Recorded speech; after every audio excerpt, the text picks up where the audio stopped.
Halo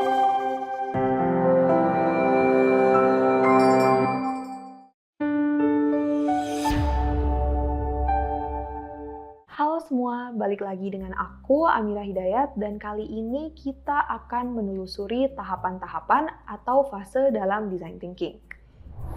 Sebelumnya kita telah menelaah arti dari design thinking dan sekarang kita akan menelusuri fase-fasenya yang dimulai dari empathizing, dilanjutkan dengan defining, lalu dilanjutkan dengan ideation, dilanjutkan lagi dengan prototyping dan diakhiri dengan testing. Mungkin perlu dicatat bahwa design thinking bukanlah proses yang linear dan tidak harus dilakukan langkah demi langkah. Pertama, ada empathize. Fase pertama dari proses design thinking adalah untuk mendapatkan pemahaman empatik dari masalah yang seseorang coba pecahkan. Aktivitas kunci pada fase ini adalah untuk membingkai pertanyaan, mengidentifikasi pertanyaan pendorong yang menginspirasi untuk mencari solusi yang kreatif. Selama fase kedua yaitu define, kamu dapat mengumpulkan informasi yang telah kamu buat dan kumpulkan selama fase sebelumnya yaitu empathize. Di sini kamu akan menganalisa pengamatan yang telah dilakukan.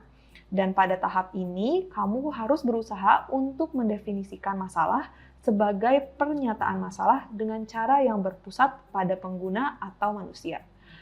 Aktivitas kunci pada fase define adalah untuk mengumpulkan inspirasi. Inspirasikan pemikiran baru dengan menemukan apa yang benar-benar dibutuhkan oleh para pengguna.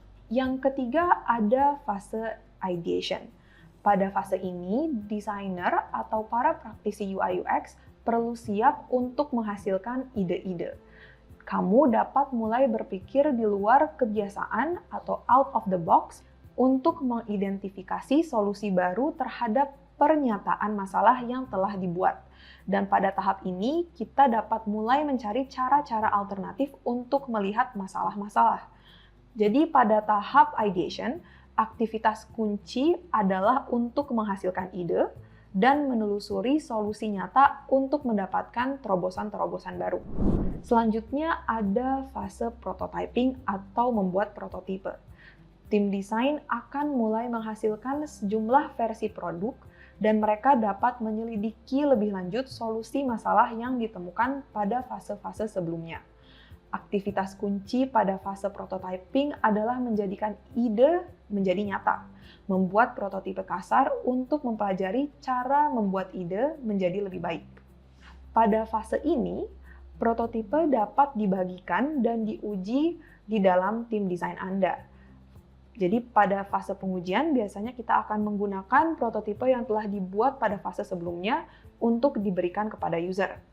Nah, selain pada user, kita juga bisa memberikan prototipe pada orang-orang di departemen lain dari perusahaan kita. Fase ini adalah fase percobaan dan tujuannya adalah untuk mengidentifikasi solusi yang paling baik. Desainer atau evaluator secara ketat akan menguji prototipe atau produk menggunakan solusi terbaik yang diidentifikasi selama fase pembuatan prototipe. Aktivitas kunci pada fase testing adalah untuk belajar. Kita di sini perlu menyempurnakan ide dengan mengumpulkan feedback atau umpan balik dan bereksperimen ke depan. Pada penjelasan tadi, design thinking mungkin akan terkesan sebagai suatu proses yang cukup linear dan dari fase ke fase. Tetapi dalam praktiknya, proses tidak selalu linear.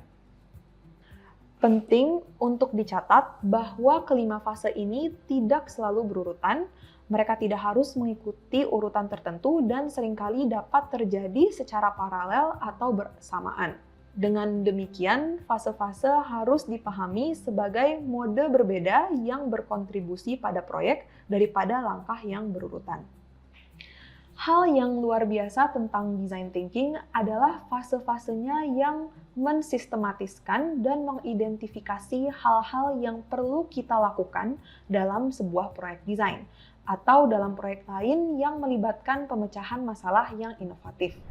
Setiap proyek akan melibatkan aktivitas khusus untuk produk yang sedang dikembangkan, tetapi ide utama di balik setiap fase tetap sama.